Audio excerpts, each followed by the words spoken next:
Wala 'alal ladina idza ma atauka. Nah, ini yang saya bilang tadi. Juga boleh tidak berangkat, yaitu sekelompok orang idza ma atauka litahmilahum, yang datang kepadamu minta tolong ada gratisan kendaraan. Kulta, maka katakan, kulta, kamu berkata, la ajidu ma ahmilukum alaihi, sepurane kamu belum beruntung, tidak ada gratisan kendaraan. Maka apa yang terjadi? Tawallau, si orang tadi yang pengen berangkat perang tapi nggak punya kendaraan, akhirnya berbalik badan pulang dari rumah Rasulullah. Apa yang terjadi? Wa ayunuhum nafidum minad dam'i, bercucuran air matanya, nangis kejer. Ada nggak di antara kita yang berlinang air mata karena tidak dapat berpartisipasi pembangunan madrasah? Ada nggak? Ternyata belum punya uang, panitia mengumumkan, alhamdulillah donasi udah cukup, nangis di rumah. Ada nggak itu? Nggak ada. Nelpon istrinya, ma, alhamdulillah ma, uang buat madrasah, uang buat kitanya, ini aja buat pelesir ya. Jadi kita ini munafik juga. Ada nggak di antara kita yang gagal beramal soleh nangis? Sedih ya. Ya kan ada orang yang sedihnya nangis, ada yang sedihnya ngelamun. Nangis juga sedih, ngelamun juga sedih. Nah, ini menarik ini ya. Tafidu minad dam'i hazanan, lantaran sedih. Allah tajidu ma yunfikun, karena tidak dapat sarana untuk berangkat perang.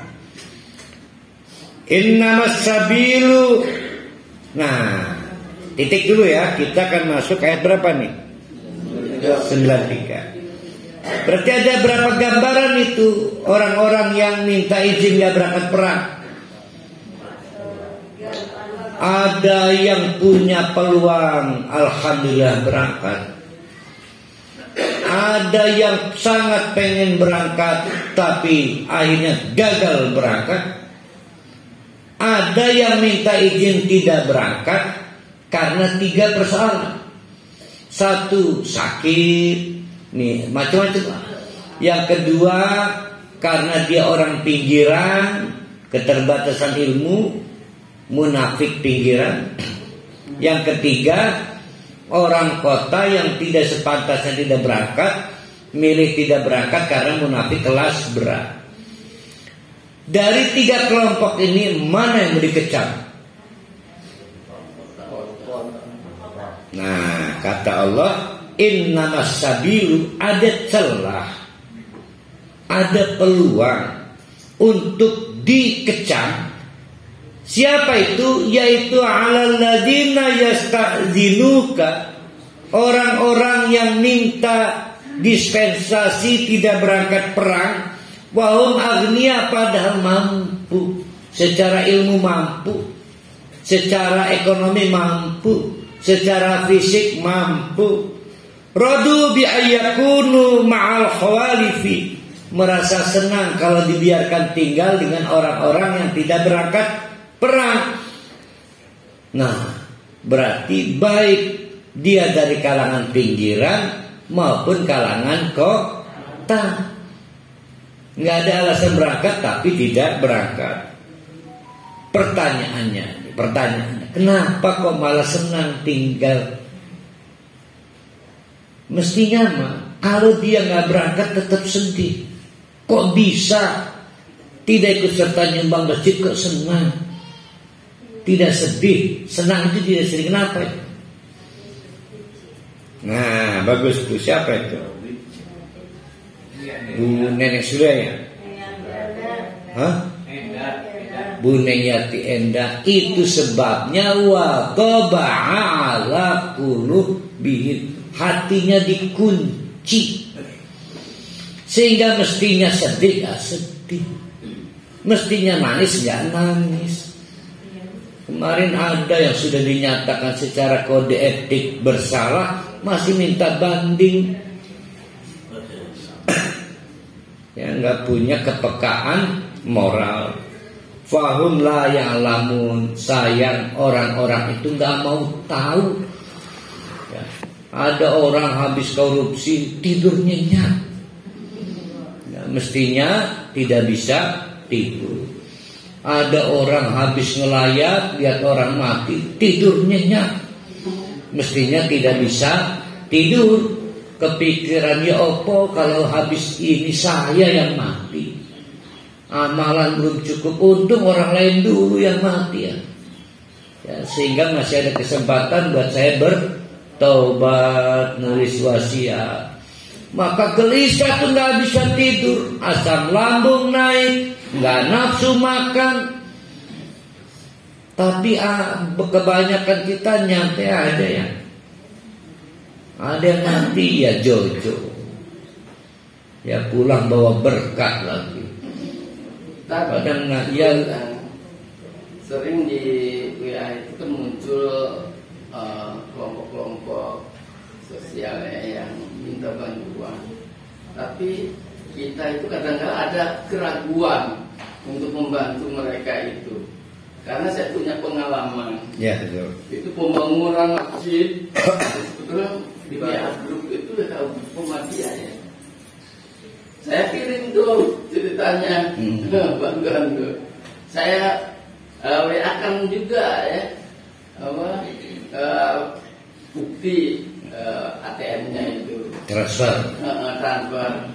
Nggak ada bangga saya bukan ingin ucap, tapi ingin sampai seberapa jauh orang atau kelompok itu akan memberikan respon pada saya juga kan. Itu nggak ada itu, gimana itu? Ya, ini bagus ini. Maka ada yang disebut prioritas, ada yang disebut bukan prioritas.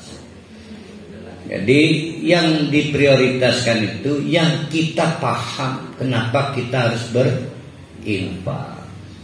Itu yang kita prioritaskan. Yang pertama ya, bagaimana Ustaz? Kadang-kadang kita nggak tahu proyeknya. Khawatir ditipu.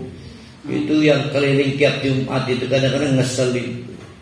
Nah ini ada problem. Sebetulnya namanya infak itu, infak ya. Infak sedekah itu nggak mau tahu, yang penting saya infak kepada Allah. Mau ditipu tak nggak ditipu tak. Sebetulnya karena saya lebih ambisi pada pahala, bukan dampak. Ya, bukan dampak. Nah sekarang saya mau nanya, ada perang atau ada pembangunan masjid, mana yang jadi prioritas? Nyumbang yang tidak para rugu, infak tidak, atau infak yang para rugu? Nah itu yang jadi masalah. Jadi sebetulnya infak itu ambisi kita mendapatkan pahala. Tapi lebih hebat lagi kalau para rugu, jelas sekali. Namun andai kata sudah terjadi infak, tidak ada istilah merasa tertipu kan? Ada Ustaz yang para rugu untuk panitia Maulid Nabi. Saya kalau memang tidak merasa pas bahwa itu bid'ah, ya nyawer aja. Nyawer kesana dengan nyumbang gotong royong kalau merasa tidak pas. Jadi kita kembali, ada orang yang merasa senang mendapatkan dispensasi, tidak ikut proyek Islam. Itu kenapa? Itu karena hatinya dibiarkan terkunci oleh Allah. Ustaz, kejam amat Allah yang ngegembok ya. Tunggu dulu, bukan begitu maksudnya. Sama dengan ayat fazadahumullahu marra, bertambah lagi penyakitnya. Saya punya penyakit nggak diobati, naik pangkat jadi kurang. Nggak diobati, naik pangkat jadi kandas. Terus bertambah lagi. Yang nambah Allah atau kelakuan diri kita sendiri? Kelakuan kita. Tapi kalau Allah mau, saking sayangnya Allah kepada Rusti, maka dengan cara Allah disembuhkan penyakit. Allah ikut menyembuhkan penyakit kita. Ada kasus orang sakit dibiarkan oleh Allah, bertambah sakitnya karena diri sendiri tidak menyembuhkan. Sama dengan orang munafik, merasa senang dia karena dibiarkan hatinya terkunci.